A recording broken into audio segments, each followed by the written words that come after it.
This program is brought to you by the following proud sponsors: the National Electrical Contractors Association, Southern Sierras Chapter, providing power to America for over 100 years, and by the Inland Empire Labor Management Cooperation Committee, bringing labor and management together to help build this region's future, and by the International Brotherhood of Electrical Workers, Locals 440 and 477, supplying the skilled workforce lighting the way to America's future.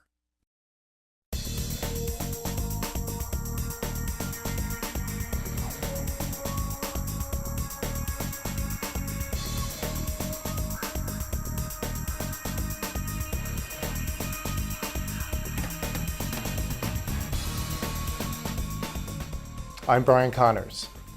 So you're a successful business owner, used to controlling your own destiny, but for numerous potential reasons, whether it is a desire to spend more time with your family, a recent health event, or changing business circumstances, the necessity to take less of a role in the day-to-day management of your business is increasingly important to you.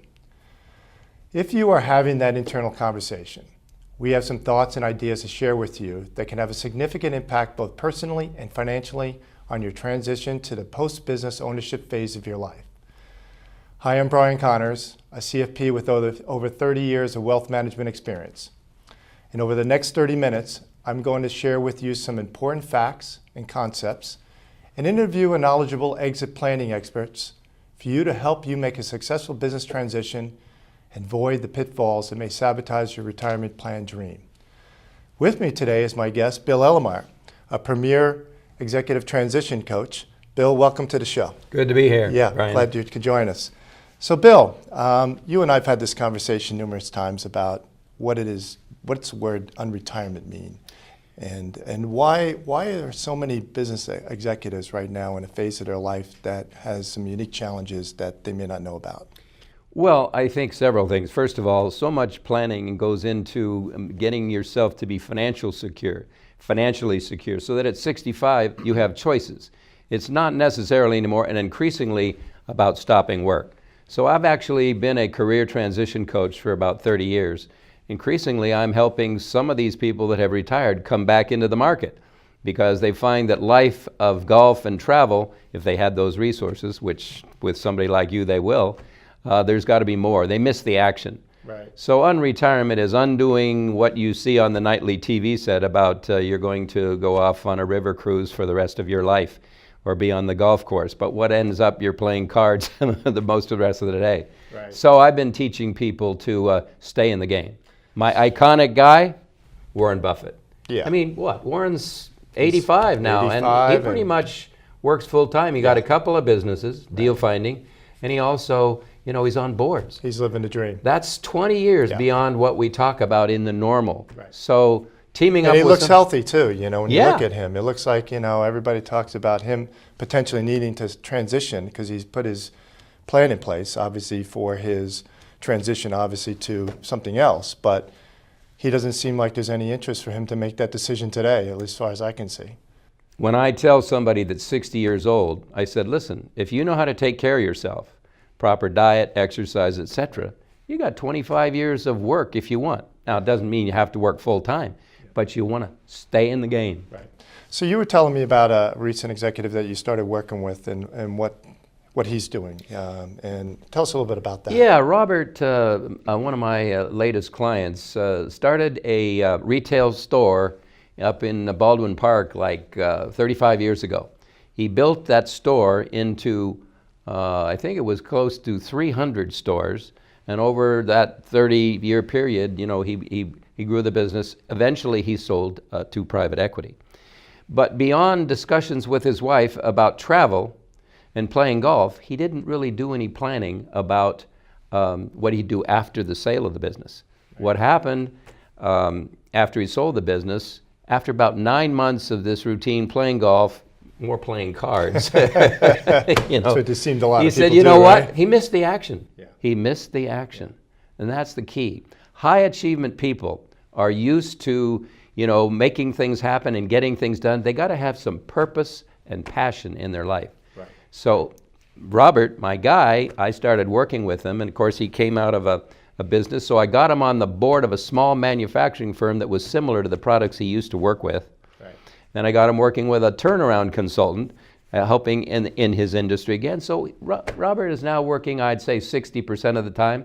And at 65, he's thrilled with that. Right. He doesn't need to work 100%, but he keeps his hand in the game. Right. And that's what the new model of retirement is and needs to be. Yeah. So what are some of the things that you coach your executives on in terms of how do they make that transition, in terms of what should be thinking about? Well, they got to be thinking ahead of time what they're going to be doing. And of course, one of the key things is knowing what your passion is. I'm very heavy on the assessment phase of working with a client, going back into their life and finding where they were passionate.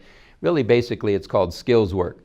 I mean, back in the 1920s, the Department of Labor discovered that if you catch somebody doing something they love, that's where they're going to be using their skills. Right. And then a famous author, Richard Bohl, did a book called What Color is Your Parachute? And in there is this process called skills. Instead of taking a personality test, it's breaking down your achievements and looking for those inherent skills, or what I call your natural motivated abilities, and find the 3 or 4 things where those are, and then put those together with your experience, right, and your passion and your values, and create a new plan. So what are some of the trends that you think we're going to be seeing going forward regarding that with this post-retirement phase, or this, I guess it's not post-retirement, in this case, unretirement phase of a business executive's life? I think the idea of retirement meaning stop work, that model is going by the boards. Now, if you're doing a physical labor job, you're gonna maybe phase into something else. So what I'm hearing you saying is that you're kind of communicating to executives not to use the R word. Exactly. You know what the R word means? First of all, it says, you're no longer a player. Okay? And guess what? You're not invited. Yes. And you know what? You ain't that interesting. And isn't that that's amazing. I think I find that myself, is that when I'm communicating with people, that you can talk about 3 things. You can talk about things, you can talk about people, or you can talk about ideas. The ones I normally gravitate to the most these days is people that talk about ideas. And if you're retired, I think that's less and less of what you're talking about, right? It's more about my pains, my challenges, Absolutely. Health issues. When you say you're retired, you're irrelevant to the working world. Which is kind of sad. It's very sad, because you have more knowledge than you can make a contribution, and you just need to reinvent yourself. Yeah. But don't stop work. Retired means you're too old. Yeah. And in conversation, if you say you're retired, you become a different animal and you're not of interest to. And most people are out meeting people all the time or networking. When I hear somebody say they're retired, I try to help them. I say, listen, don't use that word, because you're consulting, you're doing several little things, you're interested in automobiles, you and your partner might get refurb that old 55 Chevy, but don't use the retired word. If you have to use it, I retired from the XYZ company, but don't use that word in terms of that's what your life is now. You're not retired, you're already doing these things, and so don't use that word. Right. Yeah, I'm in the retirement business, of course, as a financial advisor, and some of my clients as well ask me, like, when are you going to retire, Brian? And it's an interesting question, because, it's like, well, are you going to be around? I mean, they're wondering. I guess they're also thinking themselves, like, do we need to make some changes as well in terms of the future? And, I think when I first got into the business, it was all about getting this magical number on the balance sheet, and then that's it. That's your ticket to freedom. But in my case, since I work for myself, I kind of already do what I like to do. And I do get enough time off. Why would you quit? I say to myself, why? Brian, you can be doing that when you're 90. So it's a very different world. So the retirement planning that you're doing, it's about having the money to have the flexibility. Which is important, because you have to That's have certain the most financial important. You resources. got to have the financial resource when you're 65, but you also have the ability now.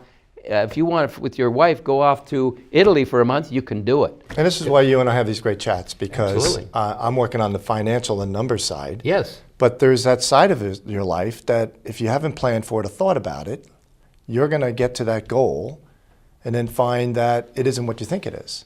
Because you know what, in this new retirement, you need structure. You're used to structure. Yeah. One of the most disruptive things is relationships change. You got to create new relationships. Guess what? Married people, where do they have some conflict?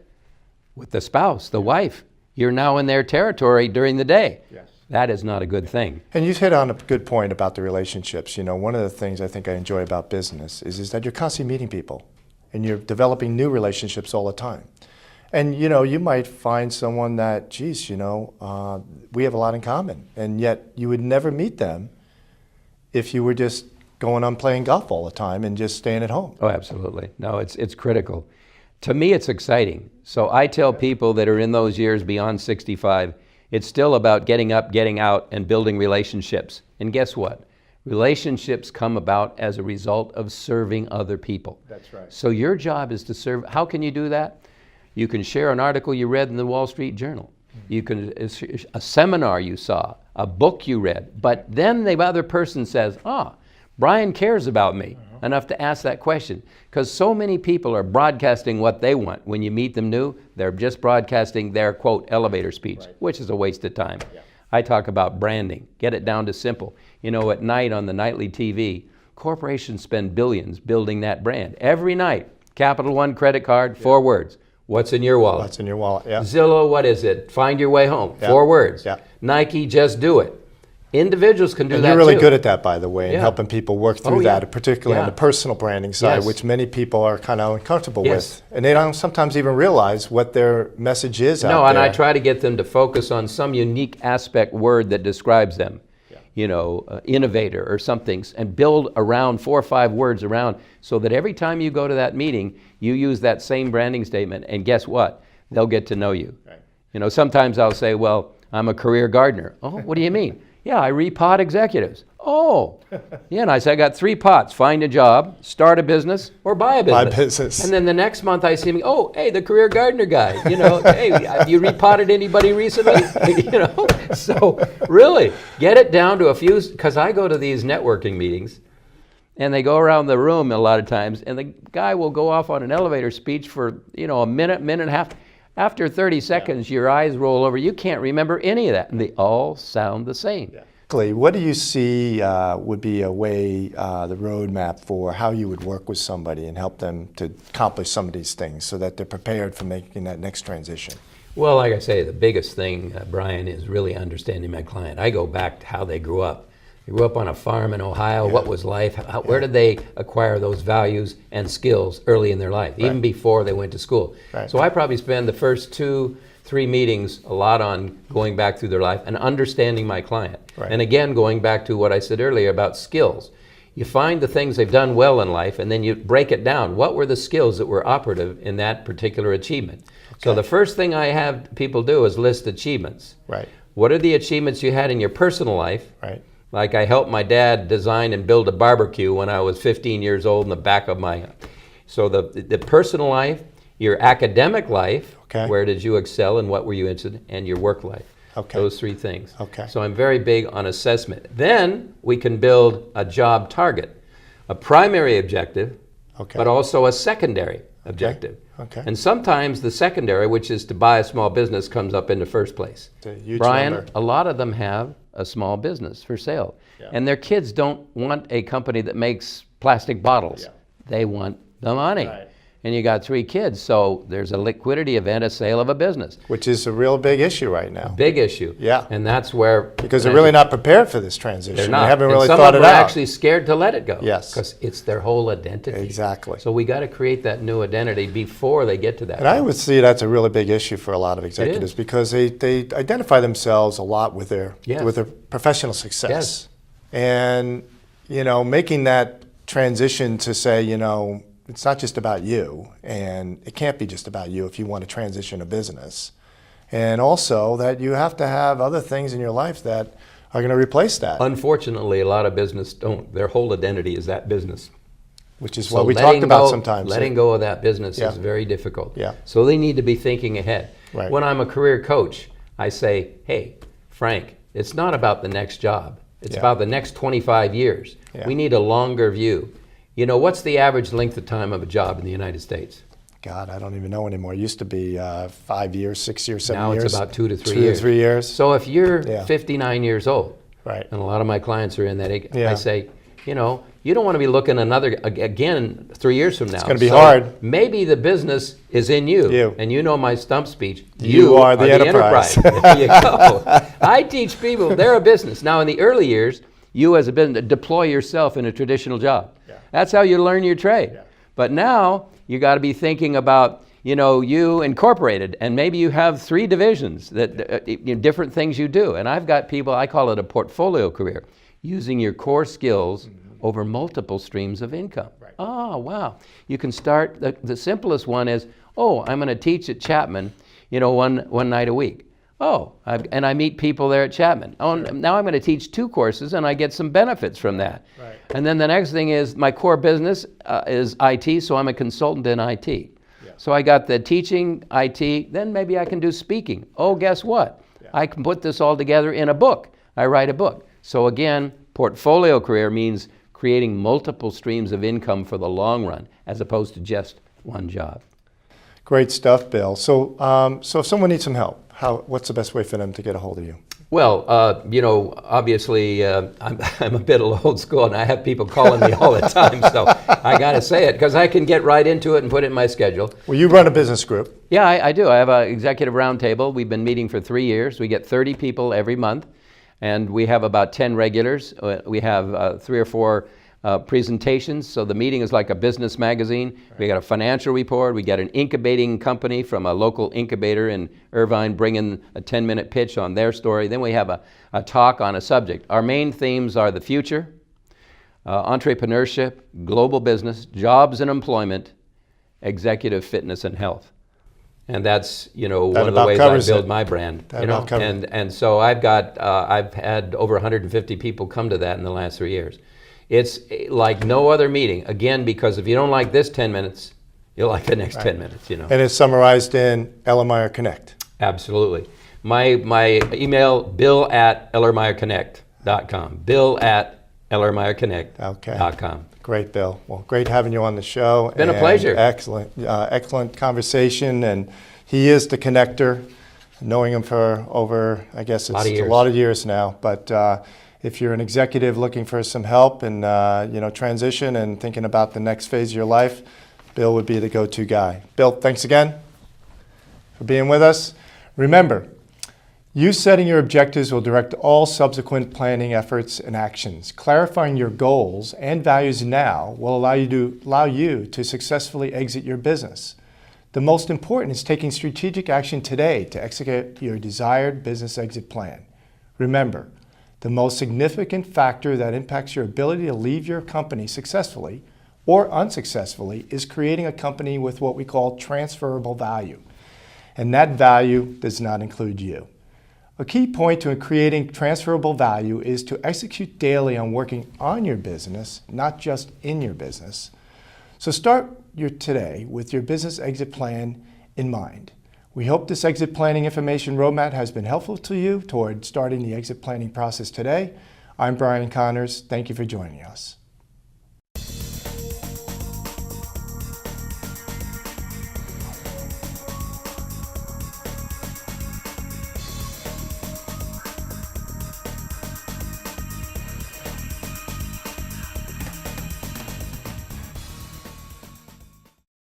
This program is brought to you by the following proud sponsors: the National Electrical Contractors Association, Southern Sierras Chapter, providing power to America for over 100 years, and by the Inland Empire Labor Management Cooperation Committee, bringing labor and management together to help build this region's future, and by the International Brotherhood of Electrical Workers, Locals 440 and 477, supplying the skilled workforce lighting the way to America's future.